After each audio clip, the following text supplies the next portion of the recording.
Welcome to the Find Your Exit podcast, where the leading authority on buying, selling, fixing, and growing companies, Michelle Seiler Tucker, is dedicated to helping you find the path to retire rich and move on to your next adventure by exiting your business for the desired dream price you deserve. Get ready to find your exit with your host, Michelle Seiler Tucker. Hi, and welcome to another episode of Exit Rich. I'm so excited to have Forbes Riley, the one and only Forbes Riley. Oh my gosh, she's done so many things. I'm going to let her sizzle reel tell you exactly what she's done and what she has starred in. So Forbes, why don't we play that sizzle reel real quick? You can. She's the Queen of Infomercials. It is Forbes Riley. Forbes Riley is fun. She's interesting. You've got 5 minutes. You've got the time. Forbes Riley is dynamic. She helps people. You've lost 140 pounds. She's eclectic. She's a storyteller. And I talk about her in the third person because sometimes I can't believe that I get to be that person. All the vegetables are in that one glass. That's actually good. I have made for you a gourmet panini, but it's so easy. I love it. So we'll just end at that because that's a great place to stop at $2 billion, don't you think? Yes, $2 billion.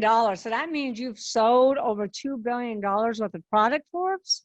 Yes, between home shopping and infomercials, I had a TV series on cable for 5 years where I sold and introduced the first 1,500 fitness and wellness products ever on a TV series that was created by Body by Jake that we sold to Fox for $500 million in the early 2000s.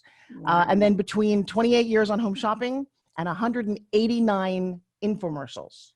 Wow. Yeah, I've done really well. And then, of course, my spin gym, which I know you have one of, we've sold 2.5 million of these things. So you just I do have a spin gym. I think I need one of the rhinestone ones sent to my office. That or in pink or purple. I will tell you what. Since Pink, we're all stuck in the Zoom red for Exit Rich. All right, we got those too. This is how I stay fit and looking good and healthy. That's my fitness secret. Well, that's wonderful. So you have done so much in your life. And, you know, I knew you were the queen of pitch. What I didn't know is that you starred in so many different movies and so many different TV shows, and you have another TV show starting in Canada. Tell us a little bit about your acting career and some of the things you're I'm doing. going to take you back because the acting career is kind of indicative of all the things about who I am and what I do. Because when I grew up, I was a very ugly, awkward little girl. I had a broken nose. I got hit by a baseball bat when I was 8 years old. So I had a very odd shaped nose. I had braces for 8 years of my life. Imagine you take a cute little 8-year-old, put full railroad tracks to the time I was 16. My hair was very frizzy. We grew up on Long Island and I was overweight. My mom was 260 pounds my entire life. So I was kind of chunky and got very bullied. And I was not attractive at all. But I was very smart. I was a really, really weirdly smart kid. And you know what ugly and smart makes you? Very lonely. I had no friends.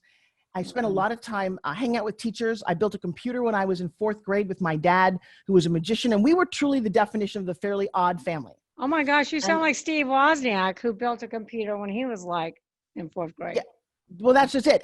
And I'm sure Steve, when he was younger too, was not the kid everybody wanted to hang around with. Right. He talks about that. Right. Yeah. And I mean, I used to do magic tricks. I had my dog and my television. And so I watched a lot of TVs and movies and I dreamed a lot.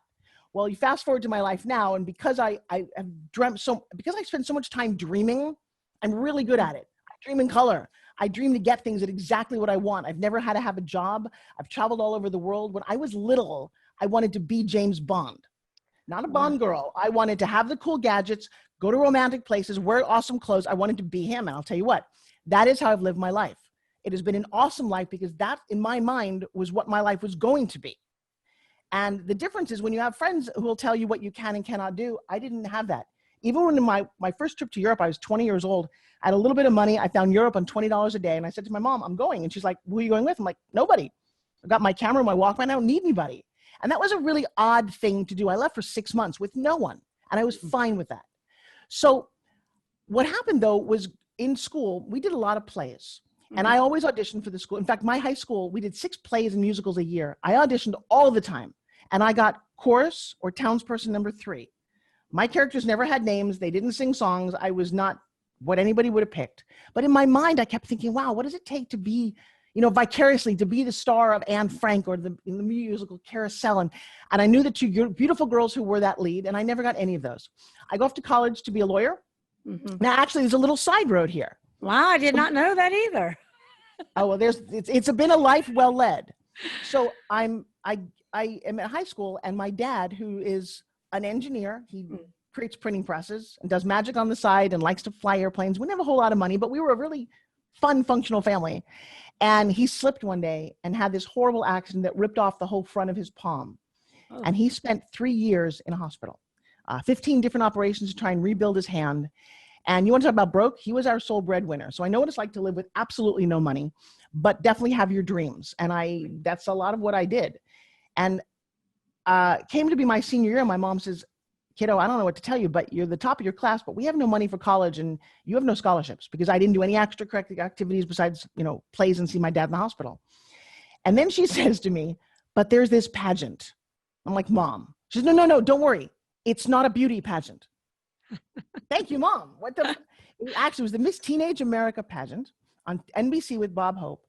And it was not focused on beauty. It was actually, you had to take a written test, you had to have a talent and a personality. And they actually we all had to wear the same clothes, which was an interesting, idea for a pageant.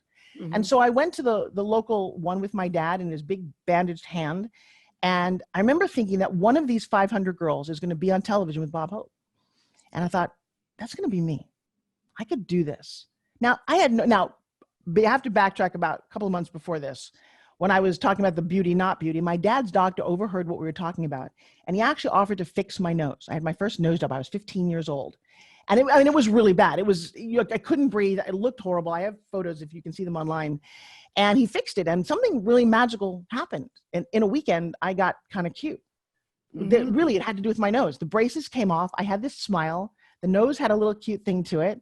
I cut my hair. And the next thing you know, I'm going off this national beauty pageant. I became Miss Teenage New York after weeks of auditioning. It was not just one time. I went back with the test and the personality and the dancing and and I won. And I ended up going to the nationals. I was on TV on NBC with Bob Hope. I'm 16 years old. And that's the first time I really understood or started to formulate in my head this notion of dreaming it, especially when no one else thinks it's possible. There is not a single person. I mean, in high school, I think I was voted least likely to ever want to look in a mirror or go on a date. It was horrible. That's and next thing you know, I'm on television for a dream that I had. Wow. When I'm in college, I went off to be a lawyer because that's what smart kids did. You're either a doctor or a lawyer, and I hated blood. Boom, you're going to be a lawyer. So there I am thinking, okay. Again, the smart thing. I ended up graduating college with 2 degrees, but I did it not in 4 years or 8 years. I did it in 3 years. That's all I did was study. My senior year of college, I auditioned for a play. I'd always auditioned. Like I said, I didn't really get anything. And it was the biggest play that Shakespeare wrote, called As You Like It. The lead character, Rosalind, she is manipulative. She plays a boy. She runs the entire 2.5-hour show. She's an amazing character. And I auditioned like I always did. And I go to the call board, and I'm expecting to see my name as townsperson or joker or not. My name's not there.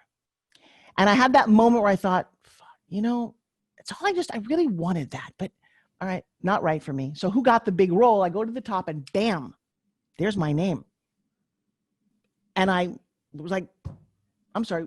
And I went to the professor, Professor Richmond. I'm like, help me understand this. I've been auditioning my entire life.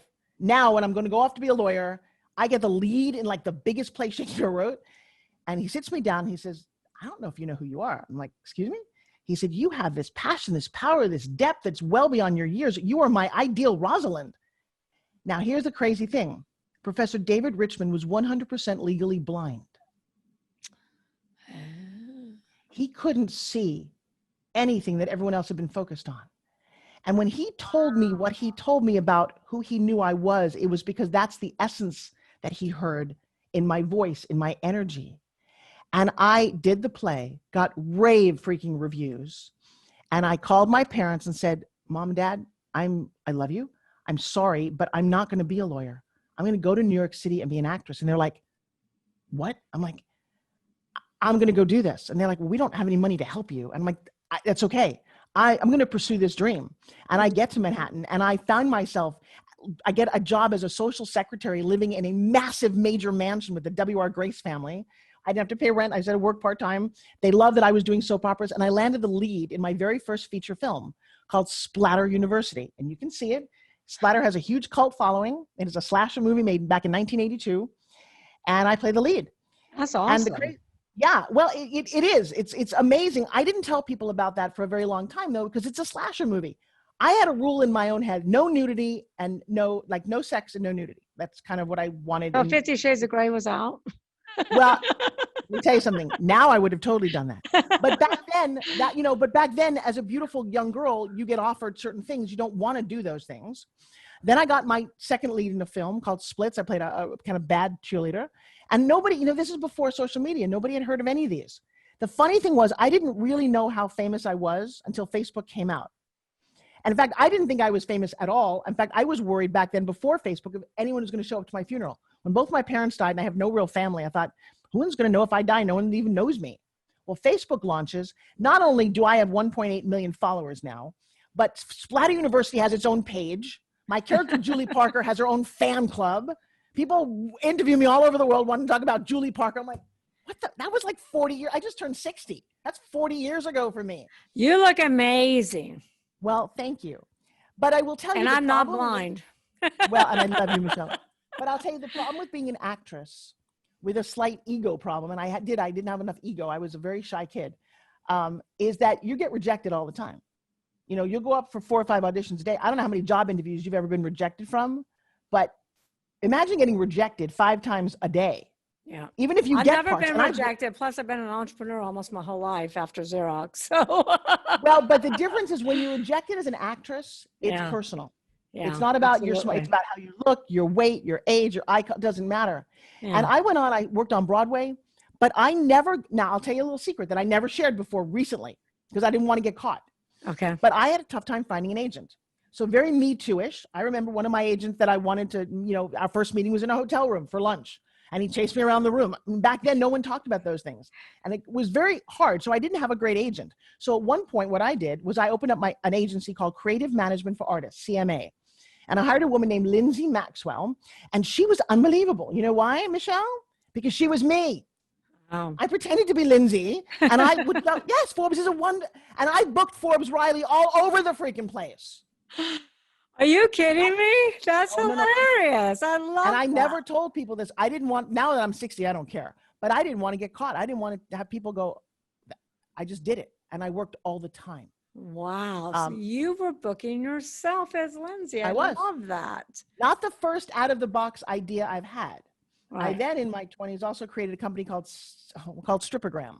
And that's a whole nother conversation for another day, where I created a company where I could do singing and stripping telegrams. I've never been a waitress. I didn't have any kind of real job. And I would say, though, the difference, though, I would go back, as ingenious as I've been, I would have interned with a successful woman. I never really, after Mrs. Grace, and she was a little crazy and hard, billionaire status is above everything you could imagine. They live in a different world. We had barons and earls and princes over for dinner, and it was very, very strange. But I think she adored me because I was naive and I was sweet and very hardworking. One day, Mrs. Grace turns to me, we're in the car on the way to the yacht club, and she's like, you need to get Louis Vuitton out of the trunk. And I was like, I'm sorry, who's in the trunk? She looked at me and she said, oh, you'll learn. And I'm like, yeah, I mean, I grew up in like a tiny little house with 1 bathroom, and you had to leave your bedroom to change your mind. And so I was like, yeah, with a green couch in my living room covered in plastic, because that's what my parents did. I remember being embarrassed about my house, embarrassed about a lot of things, and thought, I will learn. I will understand how this world works at the highest level, because that's what I want. How did you get into that house? Because that was a great stepping stone for you. How were you able to get into that house? And the Mrs. Grace's house? Yeah. Mm-hmm. An ad in the newspaper. Wow. I've answered 3. Back in the day when newspapers existed, right? All right, so that's very funny. I've answered 3 ads in 3 newspapers in my life. One, that was the first ad I ever answered. The second one I answered was for a company looking for someone who was a skier to do some sort of Club Med style promotions. Okay, I'm going to tell you, that ad led me to designing stand-up comedy routines at ski resorts, brought to you by Jose Cuervo Tequila, that then led me to hosting and starting X Games for ESPN. Wow. One ad. If I now think about the trail of how that happened. Second degree of separation, yeah. Yes, well, I'll tell you the whole X Games thing. And then the last ad was, I was in New York, I moved out to LA, and I said to myself, I want to live in a mansion. Well, again, I have no money. I have a little bit of money. I just bought a car. And there was an ad for a mansion, and I went to it, and it turns out these 4 roommates were looking for a roommate, and that became yet another part of my story. How I first house in Manhattan, in LA, was a giant mansion, my own bedroom, fantastic place, through wild parties, and just, you have to learn to want something, to wish for it, to dream it, to understand how important it is, why you want it, and then freaking go for it. Yeah. And I think a lot of people dream about what they want, but they really never manifest it. How do you really manifest what you want, Forbes? Because you seem to be the queen of that. There's actually a little system. In fact, I gave it a name. We call it Forbesing it. What have you Forbesed lately? Mm-hmm. So you can wish or dream, but to actually manifest it, because most of the time people will tell you why you can't do something.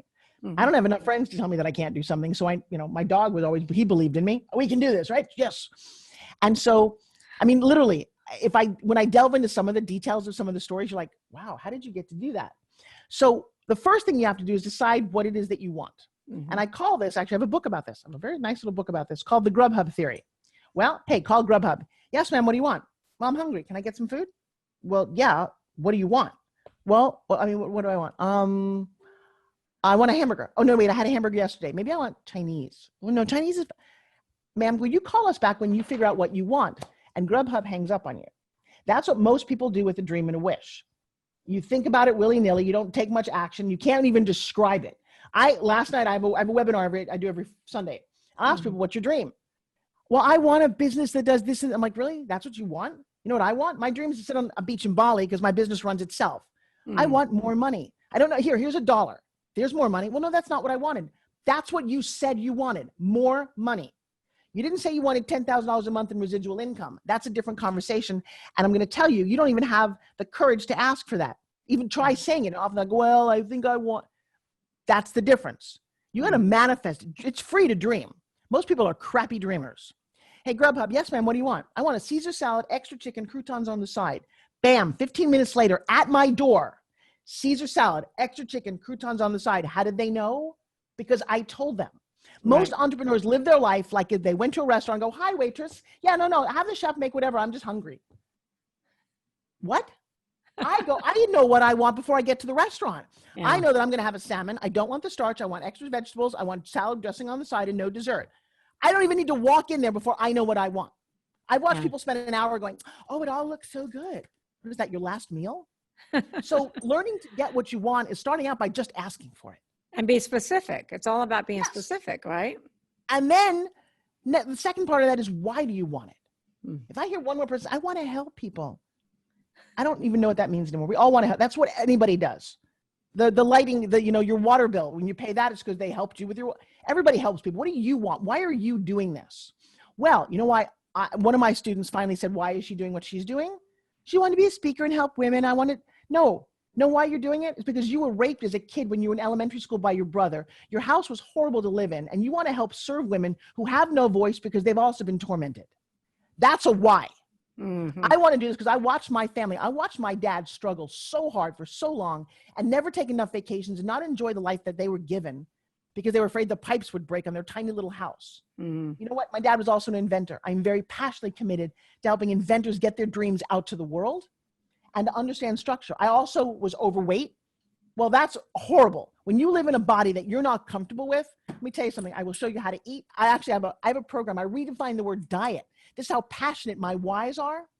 My why is that I failed on every diet. I can tell you about the Scarsdale, the Beverly Hills, the fruit diet, doesn't matter. You tell me that I have to eat something on Tuesday and I don't eat it, that's license for me to go eat an entire cream pie with my fingers. Wow, back it up a little, Forbes. So I took the word diet and I changed it. DIET. Decisions I eat today. I'm just going to handle today.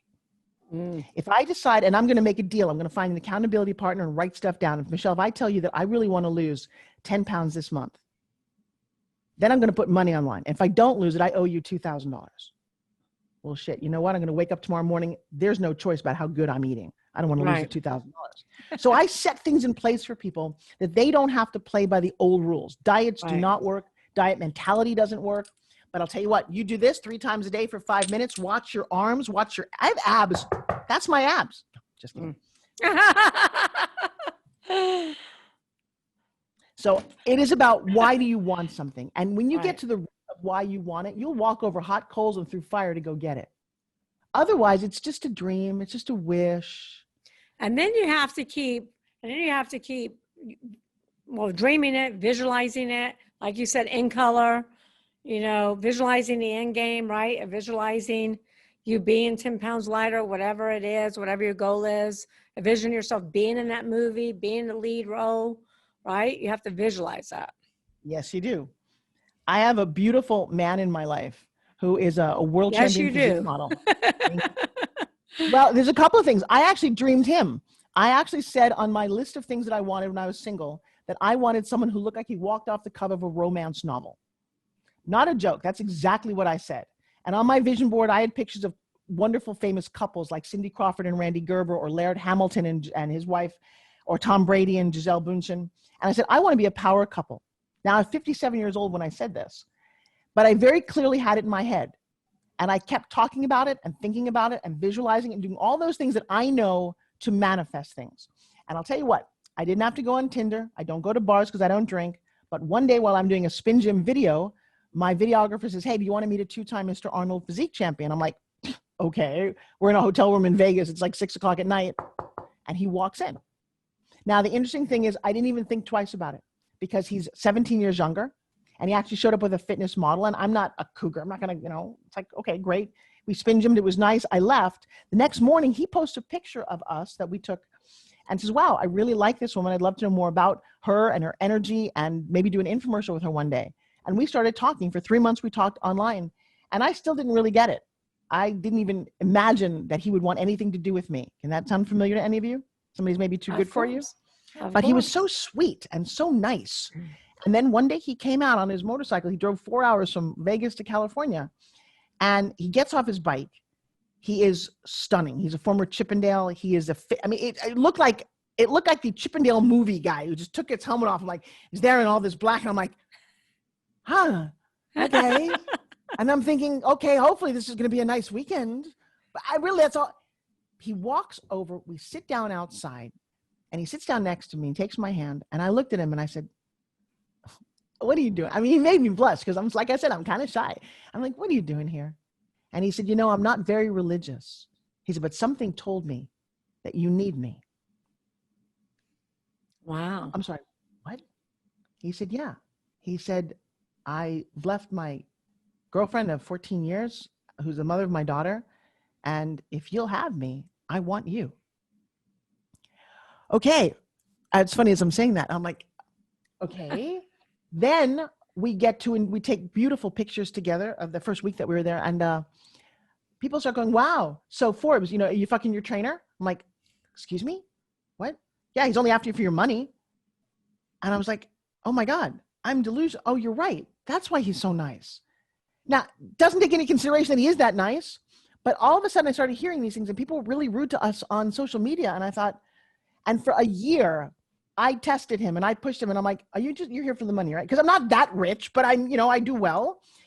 And I'm impressed that he stayed for the year because I didn't trust, not that I didn't trust him, but people put all these things into my head that I'm like, of course, I'm obviously not good enough. I'm not worthy. I'm older. And I was like, well, screw it. You guys don't know how cool we are together. I'm enjoying this. I don't want it to end. And maybe that is what he wants, fine. And after about a year, he kind of looked at me. He's like, do you get it that I'm here to stay? And I'm like, I want you to, but I've been burned before. How can I believe that this is possibly real? He's like, don't you want me? I'm like, more than anything. And he said, well, I'm here. I'm here as long as you want me. And I thought, okay. I either helped a lot of people have some really good karma, or I don't know how all of this worked, but I got to tell you, I got way more than I could have ever dreamed for. Wow. Wow. Wow. That's amazing. That's an amazing story.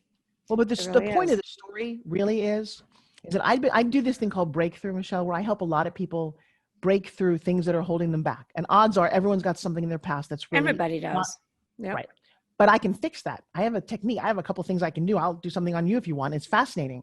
And I've done it enough that I got really happy with me. And I finally started to accept all of my shortcomings or all of the things that people told me growing up. And I let a lot of it just go. I'd lost some dear friends. People had died. And I thought, I need to live this life to the fullest. I have 2 beautiful children. I have no need to stop doing everything I'm doing. My dear Jack LaLanne at 96 He hadn't retired. His wife at 94 is not, you don't retire. There's no retiring from the greatest life you could live, from people listening to you speak, from writing books, from doing television. So you better buckle it up here and figure out, how do you get that man on the red carpet with you? How do you be this power couple? How do you represent to other women? Because I've been through some serious shit. And including one of the things that happened for me and Joshua was shortly after we met. It was October 1st, Saturday, 2 years ago, Sunday. We're at the foundation room. We'd just gone to a meeting with Kevin Harrington from Shark Tank and Grant Cardone, and it was a really interesting private dinner.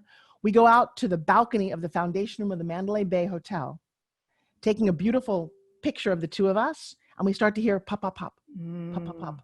And we're looking for fireworks. What was happening is the guy 10 floors below us was shooting and killing people at a country western concert, and I filmed them dying on my iPhone. Oh my God. And that was an 11-hour lockdown. We were in the middle of it. If you Google my name, Forbes Riley, and Las Vegas shooting, you'll see that after the 11-hour lockdown and 2 weeks of interviews and seeing people who had been injured, it was a devastating week, but Joshua got me through all of that. I mean, he was my rock. And I don't know what I would have done after all that, because I suffered some pretty severe PTSD. I got over it. But I realized that if I'm still here, that I'm going to put my stake in the ground right next to Oprah, Indira Gandhi, Margaret Thatcher, and any other powerful woman, Michelle Obama, that's ever graced this planet, and say, I have as enough right to be here as anybody. I've gone through so much in my life, and I'm going to stand here as a role model for other women who need to believe that anything is possible, that I pushed my twins out at 42 and they were healthy, that if you eat right and think good thoughts and have great people in your life, you create your life. It doesn't create you. Right. 1,000%. 1,000%. Wow. So let's switch and talk a little bit about entrepreneurs who have a product or trying to, they have an invention, they're trying to push it out there. You know, what's the best way to market a product these days? And I know that you said you teach that, you help entrepreneurs with inventions. Is the best way to put that on TV? Is the best way through social media? What's the best way for entrepreneurs to push out their product now for new inventions? So on Sunday, I teach a class called Pitch. The first thing that you need to learn as an entrepreneur, period, is how to pitch what you do, what your invention is, because that honestly stops 80% of everybody. And you know, that's a great point, because I've been on the pitch tank with Steve Forbes, John Malky from Whole Foods, Kevin Harrington, and the biggest problem they all have is with their pitch. They can't articulate what their product does. They want to get into the weeds and they're long about it and boring. And you need to have a quick pitch, get right to the point to tell the consumers what your product does and who it serves. Well, yes. And so what you need to understand to get a product out is the architecture of a pitch. I've been teaching that for years. Like I do right now, for $19, anybody can come to my class on Sundays and learn that. I actually go through what it takes, because not only is it understanding the architecture of a pitch. In fact, you know what? You should pick up a product on your desk. You got something there? Let's play a game. Oh, my microphone? Yeah, 20 seconds. Just do a little pitch. So this is by far the best sound device. I don't know. Forbes, you do it. All right. So here's how it goes. The first thing you want to do, the first thing you want to do in a pitch is understand the problem. Hey guys, you know what? The new reality is that we are on Zoom calls all the time. But if you can't be heard literally on a microphone that's quality, if you sound all scratchy, people just turn off. So I got to tell you, not only does this microphone make you sound better, but there's a little kind of high vibration in there, kind of like a dog whistle. And it says, buy my product, buy my product.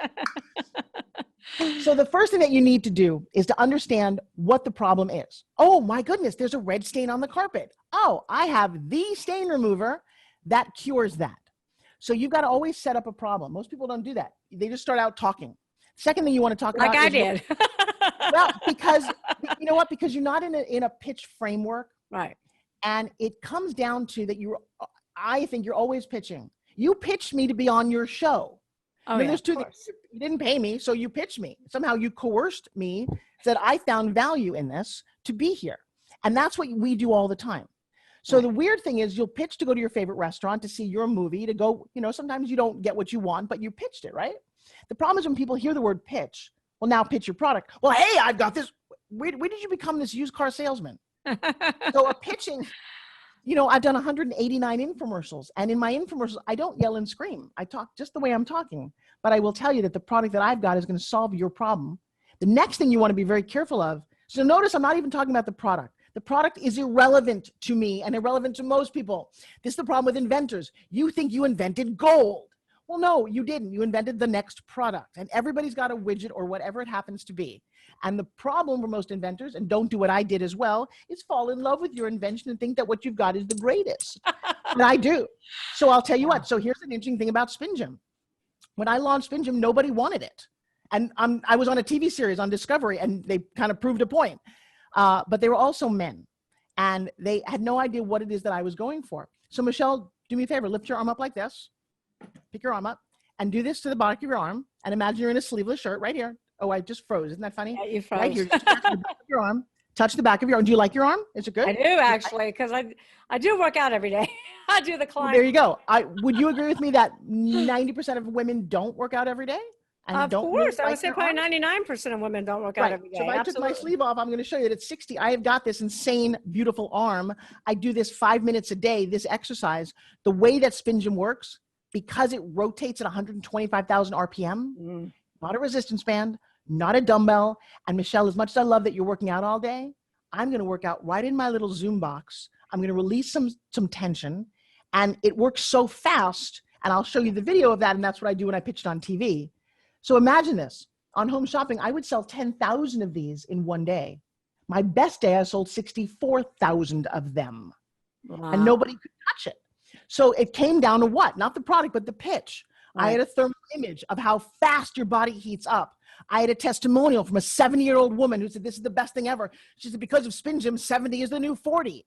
I have a testimonial from people stuck at their desk going, without this, I don't know where my health would be. I have a testimonial from Bob Proctor saying after a heart attack, this is the only thing he uses. And if it worked for him, it'll work for you. So it is about the quality and understanding of how to pitch whatever it is that you have. And that's more important than the actual product. Mm-hmm. And that's not just for a product. That's your business. That's anything you do, right? That's your business. It's to ask somebody to marry you. That's a pitch too. You got to pitch. So actually, and to that end, I will tell you, I have a new book coming out called One Habit for Entrepreneurial Success. In this book, I've got 150 entrepreneurs and unlikely entrepreneurs, like the guy who created Uggs, the Make-A-Wish Foundation. I know Brian. I know Frank Shankowitz. Yep. Yep. I've got Chuck Liddell, who's an MMA fighter. I've got Kevin Sorbo, who played Hercules. I've got Marla Gibbs, who's on 227. All these people who have, even Gary Lockwood, who starred in the original 2001 A Space Odyssey. Awesome. I've got a very eclectic group of actors and entrepreneurs and some of my students, because now we're talking about, let's just change one habit a day. Mm-hmm. Just think about something that you do that could make your life better. Well, when I was an actress, I had a very strict teacher who made us recite the fact that it was called show business. He said, you're not in show, you're in show. And we're like, what? I just want to act. I want to be on stage. He's like, no. In my class, you're going to send out 100 headshots to casting directors every week. You're going to have a meeting on Friday and accountability meetings. You're going to pick up the phone and make 20 phone calls a day. I'm like, who do we call? He said, figure it out. I'm like, I don't know. When you start to get into that particular habit, that changes you. If you're a person who is not getting up early enough and you're not getting your stuff done, those are habits. Mm-hmm. So that book is actually coming out. And anybody who wants to hear about that, that would be at ForbesRileyBook.com. What's the name of that book? It's called One Habit for Entrepreneurial Success. But the best way to find it is actually just go to www.forbes360 and all my stuff is there. You can find out about Pitch Class or the book. We always have a book coming out. I'm always, just like you, I'm interviewing people, I'm learning, I'm building my knowledge. That's one of my habits, is to every day get a little better than you were yesterday. Except like every once in a while where I sit around and do absolutely nothing. Which we have to have that downtime, right? I mean, people we go. You have to have some downtime every now and then. So let me ask you a quick question. Because Sure. I have this standard question I ask people. What's your first memory in life? I don't know if I want to share that. Oh, well, that's interesting. Not a good one? No. All right. So don't share the memory, but share the decision that you made about life based on that moment. That's tough. No. It's not tough. Take out the word tough. And again, I'm all about communication. So here's the thing. But I'm going to show you, Michelle, why you're successful. So Okay. this is important for your audience to hear. So something happened to you that was negative. I get that. Right. But how old were you at the time? Very young, like 4. 4. Right. 4 is exactly the right age. This is usually when your first memory happens. That little girl made a decision about life based on that moment. Pretend you know what it is. Go. Oh, I do know what it is, but I'm not going to share it. Well, no, but if it's a decision about life. Is it a decision that I'm going to be strong no matter what? I'm going to be independent. I'm going to think about what the decision that You know, the at part that 4, you can share. I don't know. At 4, I remember what it is. I don't remember what I thought after. No. But here's the thing, Michelle. Your brain is like a hard drive. Yeah. If a little kid touches fire, they don't do it again. You know why? Because their Right. brain made a decision that fire is hot. Don't touch it. Right. You did, in fact, make a decision. Now, I only met you, but I know you to be a strong woman. I think that you've overcome some stuff. But I have a feeling that your decision was based on the fact that you're going to be fine no matter what. I mean, you can help me out here. I don't know the exact moment, but it was a tough thing. And so you're like, but you're a strong woman because of that. Yeah. Does that seem to resonate? Yeah, absolutely. Yep. So, but here's the crazy thing for most of us, that decision has run our entire lives. It's the operating system. If something embarrassed happened to you, you're like, people who get molested, often there's a negative or a positive that can come out of the decision. So watch this. I've got clients, 2 of them, little kids, they both fall out of a tree when they're about 4 years old. Yep. One little boy breaks his leg, mom and dad not there. Strangers take him to the hospital. He makes a decision that, oh, wow, people are really nice. They'll always help you. He becomes a pastor. Wow. Other kid falls out of a tree, also breaks his leg, mom and dad not there, right? Strangers take him to the hospital. His decision is screw mom and dad. No one's ever there when you need them. He is, in fact, a drug addict and not kind of a word. Yeah. So what makes the difference? You know, Laurel Langmeyer and I were talking on a show not too long ago, and we were talking about this exact thing. So what makes a difference? How do 2 people have the exact same experience and one goes off and is a No. It's because listen to me. It's the decision they made about life at that moment. Right. One made a decision that people are wonderful, and he led his life feeling people are wonderful. The other made a decision that no one's to be trusted and people are never there when you need them. That's the decision. So if something bad happened to you, something happens to all of us at 4. By the way, it turns out not even to be your first memory. It's the loudest memory in your head. Right. And if it's bad, what you do, so your brain is like a computer. If I say the word high school, you bring up files of high school, photos, videos, documents. Well, when something bad happens to you because the neurons fire up in your brain, you put that center on your screen and you hold on to it. The only way to affect that is to also fire up the neurons, and you can actually, what we call a breakthrough, is get rid of your attachment to those memories because memories aren't real. Yeah. Something actually tells me now that we're doing this work that you hold on to that just a little too much. How old are you now? We're not getting all that on my show. No, but let me tell you something. This memory, but this is probably a 30-plus-year-old. We'll schedule a session. But think about it. So this is a 30-year-old. But you can't remember what you had for dinner 4 Thursdays ago. But you remember a memory that's like decades ago. Why is that? Yeah. Because of how your brain is wired. Right. But I will tell you that you're one of the lucky ones. Now, you may have gone through a lot of things in your life, but the decision that you actually made at that moment, I think, is that you're not giving up no matter what happens. Right. And so what decision did you make at your earliest memory? Okay. So my memory, and by the way, once you do this work, your memory changes. Because Which it's not everything, right? Because when your memory changes, then your habits change, right? Then your outcome changes. Yes, because memories aren't real in the first place. Turns out my memory, and my kids used to really get on me about this all the time. I was obsessed with the word happy. And when I wasn't happy, mom, what's the big deal? My kids at one point when I was single were on a vacation with the 2 of them, and it was late night and they went to bed and I hung out with all the other adults who were couples, and I was so unhappy. And I think I said something, my daughter's like, what, Mom, we don't make you happy? And I'm like, okay, I didn't mean to say that you don't make me happy, but not in that way. And so what happened for me was I was 4 years old, found my grandmother, she and I used to share a bedroom. My mom was an only child, had just given birth to my baby sister. Her dad had died, my mom's dad. And then shortly after that, her mom, I found her dead in her bed. She died of a broken heart. Oh. And I didn't react to that as much as I reacted to my mother, who walked in, and my mom was never really happy after that moment. She had 2 kids. She had to take care of them, but she was She was all alone in the world in her mind. She had a husband, but she was never happy. And she ate a lot. And she was 260 pounds. And I remember that I took on the responsibility of trying to make my parents happy. And so I would do all of these things because being happy, I just wanted, and I did that for their approval. Now, I didn't even realize this consciously until I was in my 30s and I took my first self-help seminar and I actually called my dad. And I'm like, Dad, I figured it out. I do what I do because I want your appreciation. I want you to approve of me. And he's like, kiddo, I approve of you. I love you. Bye. And I'm like, wait a second, wait. Really? So it had nothing to do with what they wanted, but it was let's face it. I ended up being a straight A student. I graduated high school early, college with 2 degrees. My parents said, don't have sex in school. I didn't. I listened to them. I wanted them to be happy. At some point. But that was probably good for you though. It has its pros and cons, right? Well, but that's what I'm telling you. It's not always a bad thing. But when I finally realized it and I let it go and I realized when I had kids that as a parent, if you do it right, your kids just have to show up and you're like overjoyed. I'm like, oh my God, they're wonderful. And unless they really screw up, you love them no matter what. They don't have to prove how wonderful they are. Right. And that was a huge revelation, kind of like in my mid 40s. I was like, wow, what does life look like if I could stop proving to everybody how wonderful I am and just be who I am? Right. And my life got easier. And then my memory changed. Big weight off of your shoulders, huh? Huge weight. That is what I now teach and focus on because I can see in Zoom, I can see people who have weights on their shoulders. They're dark, they're heavy. The resounding comment. Not me. I have no weight on my shoulders.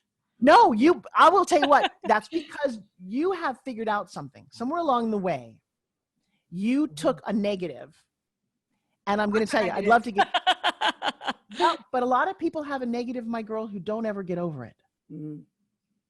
And so somehow with whatever it is that you've done, you're a person of the world. I'm sure you've gone through some trainings or some seminars or met people or heard personal development. You embrace that and you have a real drive to you. Mm-hmm. Mm-hmm. But I'm going to tell you that your drive came from back then that says, I'm going to keep going, that nothing can stop you no matter how bad it is. Right. And that's how you turned your negative into a positive. But again, just like the kid with a broken leg, you could have said, well, life is horrible and men treat you bad and parents will blah, blah. And I don't want to, that's how that person goes down that road. Right. Wow. Crazy stuff, huh? So, so the breakthrough, how many sessions does that take, for people who are listening? Because let me tell you something about breakthrough.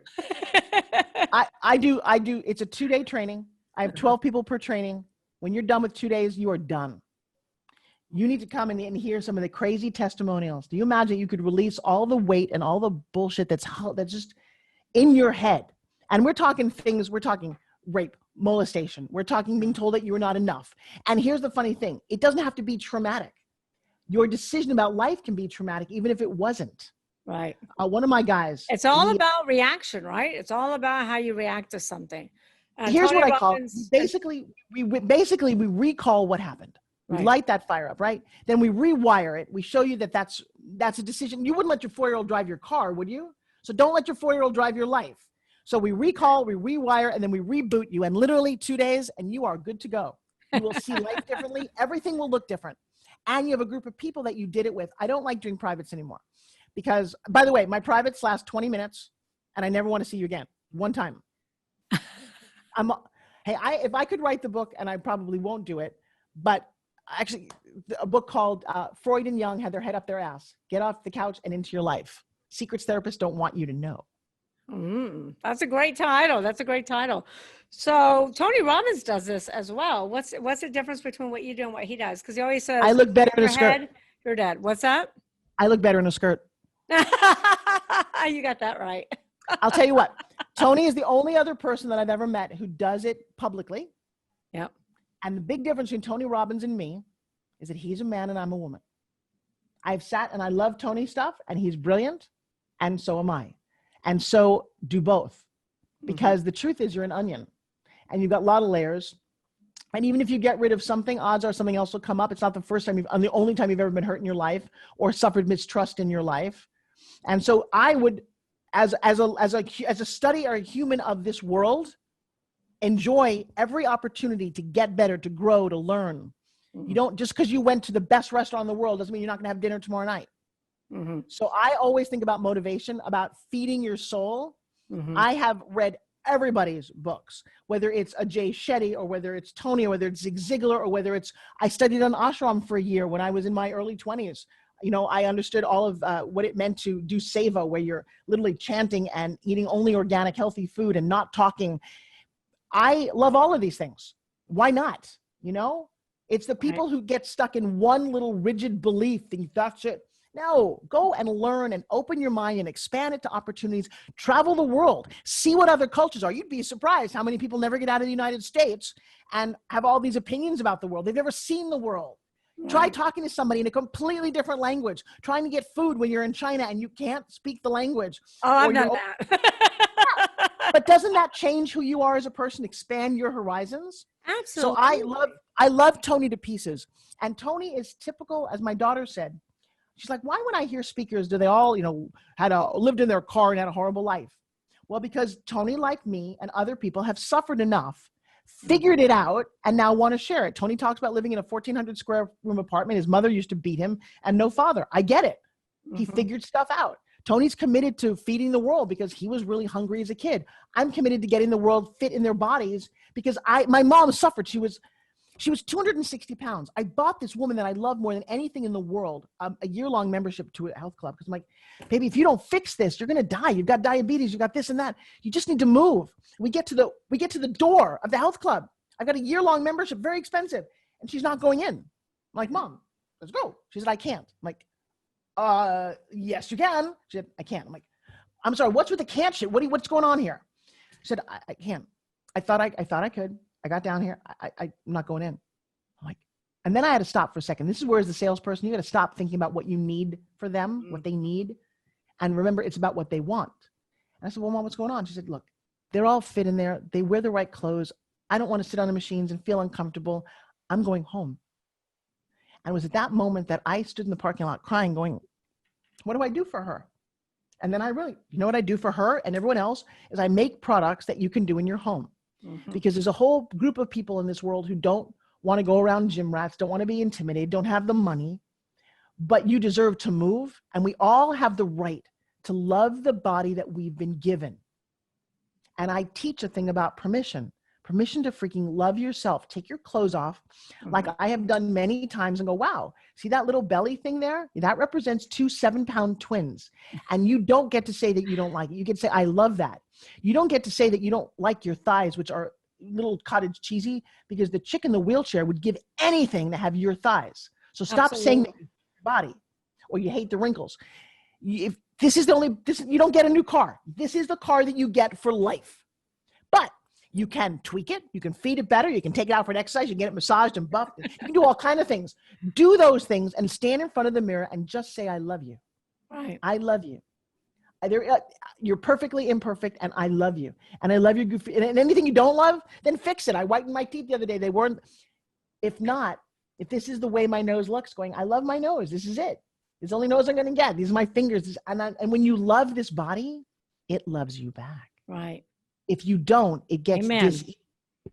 I will tell you, there's a lot of people dying everywhere because they are sad, because they want to compare themselves to other people, and they're diseased.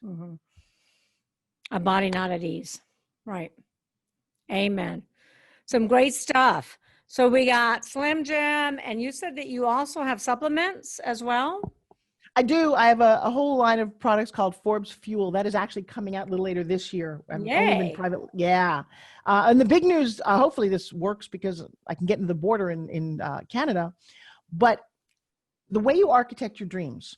So the last time that I did a major television series or play was, and I've done Lily Tomlin, let me do her one-woman show. I've done some amazing things. When I had kids, I decided that I was going to raise my kids and focus on them, provide a very good living for them as a single mom. And so I created Spin Gym. I created a lot of products. I've done a lot of speaking on, I'm a professional speaker and they pay me to do that.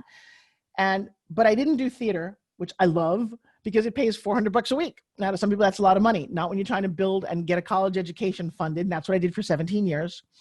But I said, when that's done, when the kids are getting ready to leave, and I unfortunately or fortunately, that's what they do, I'd like to go back to that part of my life.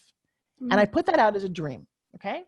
Now my agents have called. I had a couple of auditions for TV things, and I've done a couple of things. I've got 2 TV series. I'm on, if you go to Amazon Prime and look up a movie called How to Train Your Husband. I'm in that. I need to watch and then that. That's so actually, I can train my husband. Oh, it's a very cute little movie. I'm in another television series called Transcend on Amazon Prime. And I guess I'm just in a new TV. I'm in a new documentary on Netflix called what is it called? Unwell. Called Unwell? I think, yeah. And I'm in one of those episodes. But I hadn't really done a lot of that kind of programming. So, but I thought about it. And I've thought about it a lot. And the last couple of months, I thought, all right, this is what I really want to go back to. I looked at my fiance and said, you know what? Let's go back to making movies. I also own a television studio. Fiance? Did you say fiance? Oh, Joshua asked me to marry him a long time ago. I just have to get divorced first. Okay. Well, there's that. Let me tell you something. A little teeny tiny hiccup. No, you know what? I just want to live my life the way I want to live it. My ex-husband is amazing. We're business partners. We raise kids together. It's completely unconventional. And the internet has a field day with this. How can she be dating somebody? She's cheating on her husband. I said, no, I just, for legal purposes, have chosen not to separate because the law is not in your favor when it comes to certain things, the way you run your life.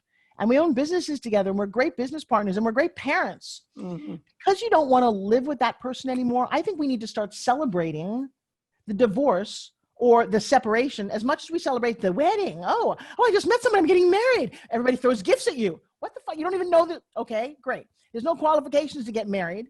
It's a whole lot of baloney though when you want to get divorced. Right. And I think it should be applauded. You spent X amount of time with the person. Now, if it ends really bad, like the person is hurtful and, going to want to kill you, that's not typical. Usually what happens, you grow apart. Well, that's because they lied to us. Nobody told us that marriage is like milk. It has an expiration date. About 10 years into a marriage, I'm happy to be proven wrong. There's a couple of exceptions, but more often than not, things start to change. It means you're into a new decade of your life too. And so maybe you want something different from the man that you married 10 years ago. But we don't celebrate the fact that, great, you know what? I loved you for that time. Now I'm in a different time. I don't know why we don't embrace this in today's culture. And you're just throwing it away. Marriage is disposable. Well, they are, because a lot of people don't really put enough energy into why do you want to spend time with this person. And imagine 40 years from now, you're waking up next to that person, So I don't think we've had the conversation about marriage and longevity and divorce in a correct way. So I'm choosing to live my life, my partners, however I, do this. And I have decided, my ex dates a beautiful woman. She was just here in my house. Okay. Either we're mature or delusional. I can't decide, but I'm not going to listen to anybody telling me what to do. Do what works for you and your family, right? But I know that Joshua wants to get married, and it would be lovely to do that and exciting to marry that amazing man. My husband was a bodybuilder back in the day. All right. Yeah, they have a lot in common, those two. We should get together sometime. I would. Now, where do you live? I'm in New Orleans, and you're in Sarasota, right? I'm down in Tampa. Yeah, you're not far from me at all. No. And by the way, I own a beautiful television studio, this big 5,000 square foot television studio that I built because, Spin Gym actually did sell a lot. But no. You know what? I'm a big fan. You got to follow your dream. But I'm going to tell you, as you're dreaming, and Michelle, I'm sure you know this, you need to have an architecture to your dream. I am this firm belief that if entrepreneurs were architects, we'd all be living in tents. They don't plan to stay. Let me tell you something. If you want to build a skyscraper as an architect, you get out a very cool piece of graph paper and you design a building within 1/32 of an inch, all 32 floors of this thing. Every light switch, every bathroom, every angle, everything is drawn out before you even begin to build.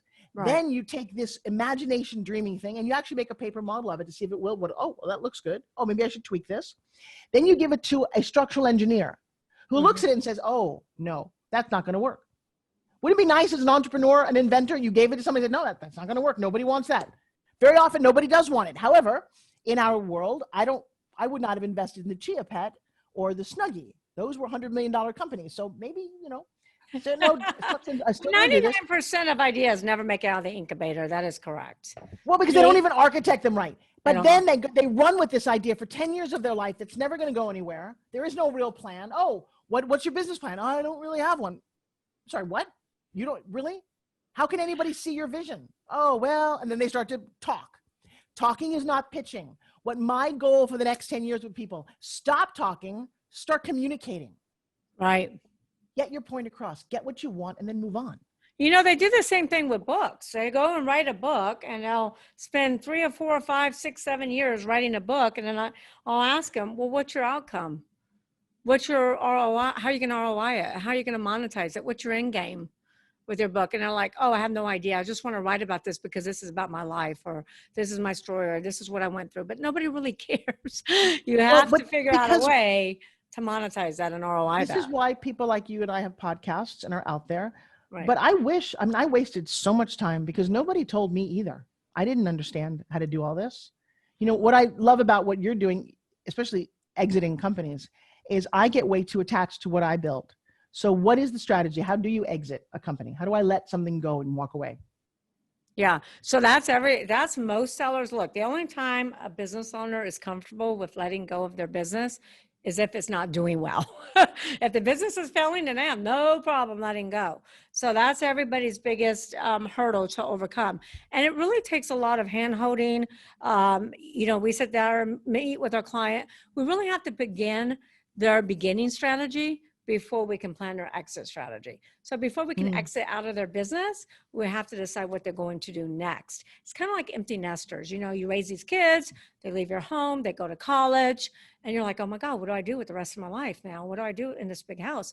Same thing with a business. When you exit your business, you have to have that next stage planned out. If you don't, you'll never sell.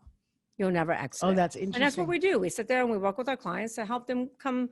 Yeah, look, we sold a business a while back, and the owners would call me every time I bought them an LOI and say, no, it's not good enough. I'm like, what do you mean it's not good enough? It meets your price, it meets your terms, it's everything you wanted. What do you mean? Oh, well, we don't know what we're going to do next. And then they finally found out what they wanted to do. They always wanted to own a bed and breakfast. And I said, with the proceeds of the sale, they're going to open up a bed and breakfast. And that's what they did. And they're living happily ever after in their new endeavor. So, you know, it's difficult for business owners because they bury their dreams, they bury their passions, they bury what they were once interested in, and working in their business, handling, you know, all the fires that come into business, taking care of their family, everything else, that they bury their dreams. So once we lift that burden from them, then they get clear on what they really want. But I love that. Yeah. But most business owners won't do that. Most business owners are like, oh my God, they're trying to hold on to it, And let me tell you, there's a reason why 90% of businesses don't sell. 90%. Oh, that's fascinating. Yeah. Well, I'm a little in that situation as I'm looking what to do with my spin gym company. And so I'm excited to have a real conversation with you about that. I'd love to have you on my podcast as well, because I'd like to ask you some questions about that strategy. Because part of me, you know, I'm not good about letting anything go. I didn't grow up with very much. I'm the kind of person who, even when it comes to cars, my partner will have to go, time to get a new car. I'm like, oh, really? Yeah, you've had this one for 10 years. I'm like, oh, it's nice. It drives. I own it. Why not? But there's this way of being, and it's a little bit lighter. One of the girls that I'm coaching right now is the declutter expert. And she said, needs to come to my house. well, but it's funny, and I would actually love you guys to meet. Her name is Mel. But she said to me, she said, you should just empty out a drawer and leave an empty drawer. And as soon as she said that, I was like, an empty drawer in a house? What do you mean? Because I have a tendency to grow to my space. I'm like, I can't even imagine having an empty drawer. What would it look like? Why would it be empty? I'm like, I had a huge reaction to that. And I'll tell you, but her why she does stuff is because she found her brother. He'd committed suicide at 15, left her all of the stuff. And so between the emotional bullshit in her head and the physical stuff, she's like, I'm going to clean all this out for people because they should never suffer. And that's a great platform, you know? So figure out the why you want to do something. So, and the truth is, if you've got a product or a service, I didn't really answer that question. There are avenues, and there's a lot of them. If you really have a product that you believe is going to make money, I don't take napkins at this stage in my life. What I do is take products that are, you know, and not prototypes. You got to understand manufacturing inventory, because at the levels that I play at, I can get you on a home shopping. I can make you a millionaire overnight with the right product. We have done this over and over again. Do they need to already have a patent by the time they come to you, or no? No, patent is irrelevant to me. Okay. I'll tell you why. Because the guys who are going to rip you off could care less. They change one thing, your patent. It doesn't matter. So you're going to spend all this time and energy on a patent. My advice, get in, get out, do it really fast, and go away. Mm-hmm. If you're worried about a patent, you're in the wrong game. So I think Because that's a problem that I didn't mean to cut you off, but you know, the gentleman that invented the fidget spinner, I think that was a problem with him. He didn't get in, get out, get right away. Remember, he got in and then somebody else came in and took the entire market share. Do you remember that? Somebody will, you know what? The other thing is, this is the problem with the patent. Congratulations, you've got one. Do you have the money to fight it? It's not like it just happens. You got to go after people and have lawyers to fight. And so the big guys who are waiting, by the way, for great ideas. So what you got to do is, again, have a great name. I have a lot of strategies that I share with people. I won't go into all of it here, where you get the name and the concept out in a way that doesn't hit too big, too fast. But it does come down to name. It comes down to what makes you valuable. Make yourself valuable in a different way. Or like I said, fidget spinner, everyone had one, gone. So between home shopping, there are still infomercials, and then Amazon Prime, Live, and then building your own community. My daughter and I run a company where we actually build funnels to market product, which is the fastest way. And it doesn't build it so big that everybody notices immediately. It builds it and targets the right audience so that you make sales almost overnight. Whether it's your book, your product, your jewelry line, your skincare, it doesn't matter what, we've done all of them. And that comes down to understanding the world of the internet. Digital marketing is on fire right now. People, you don't need to go to a mall to get stuff. You just need to understand how to target your right audience, how to have right email sequences, how to be engaging, and have a clear strategy. Most people have a product and no strategy. It's probably easier now. Well, I don't know. Is it easier now since the internet? You could sell products anywhere than it was when you were on QVC. I would think it's a lot easier now, right? To sell products. You know how much the internet takes of your profits? Zero. You know how much home shopping or retail? 50 to 60%. I was going to say 50 to 60%, and then you have returns and everything else, right? Right. It's not only more lucrative, it is an amazing way to do business. Anybody, and I'm talking to anybody, with the right idea, the right strategy, and the right team, not even a whole lot of money, you need those three things, can make $1 million. Let's just, forget $1 million. How about just six figures? My 17-year-old daughter, she's only 17, 8 weeks ago started a business. $184,000 she's made so far. Awesome. What product? Me. You. Oh, really? Yeah, so she's marketing you?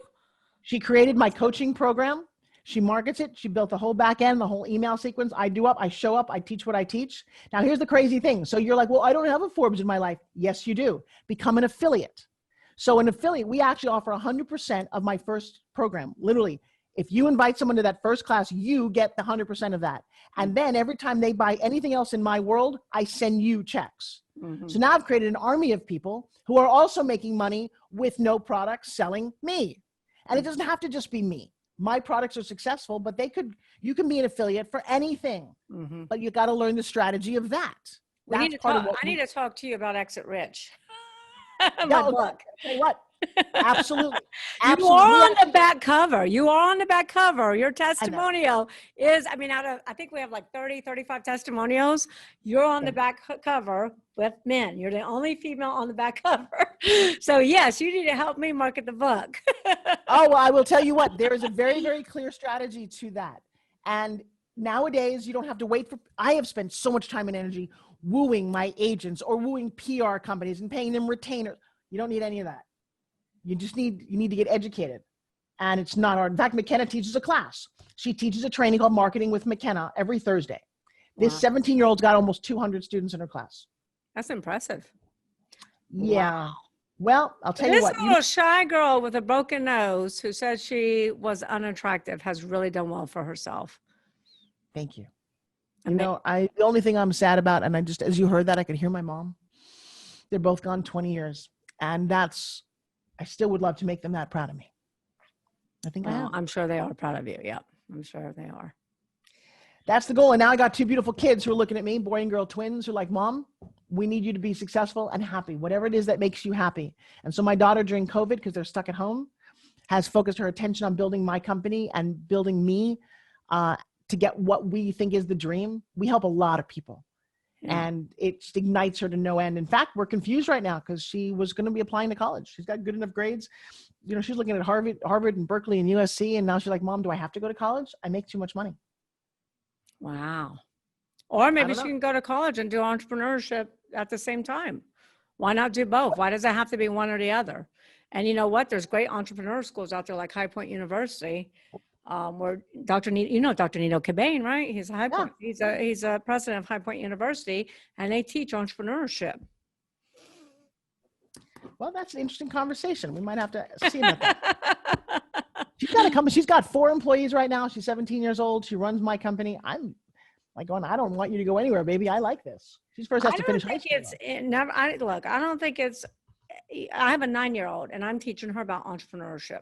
I'm teaching her about the value of money. I'm teaching her about relationship with money. You know, I don't think they're ever too young to start. Well, I'll also tell you something. You know where she's learning the most, Michelle? Not by listening to you, but by watching what you do. Mm-hmm. And how you and this is the thing I don't think I really realized. That's why she wants to come to my office. She doesn't want to go to school. She wants to come to my office every day. Let her do. That's how my daughter, if you see my daughter was on stage at 2 of my biggest performances in front of thousands of people. She's actually already spoken in front of those people. She already has a book. You want to do all of those things. And I'm excited to meet your daughter in 5 years and see the kind of business that she runs at 12. That's when McKenna started her first company. Wow. There is no age limit about how young you can start. Don't discount the genius of children. Or when you end. There you go. And on that note, it is actually 3:20. I got to run. When you end. All right. Any last minute thoughts? Such a rock star. You're such a rock star. So it's been great talking to you. It's been great for all of our listeners at another episode of Find Your Exit. Make sure you go to findyourexitpodcast.com so you can get all the information about Forbes Riley, how to contact her, how to bring her products, how to take her classes, how to get your breakthrough, everything Forbes. Let's Forbes it.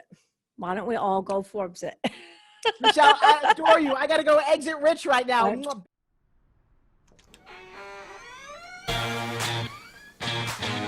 Thanks for listening to the Find Your Exit podcast. Don't forget to check out Michelle Seiler Tucker's Build to Sell Blueprint books and Exit Rich, along with more blogs, videos, and resources at findyourexit.org. Be sure to connect with Michelle on Facebook or LinkedIn and stay tuned for her next episode by subscribing in your favorite podcast player.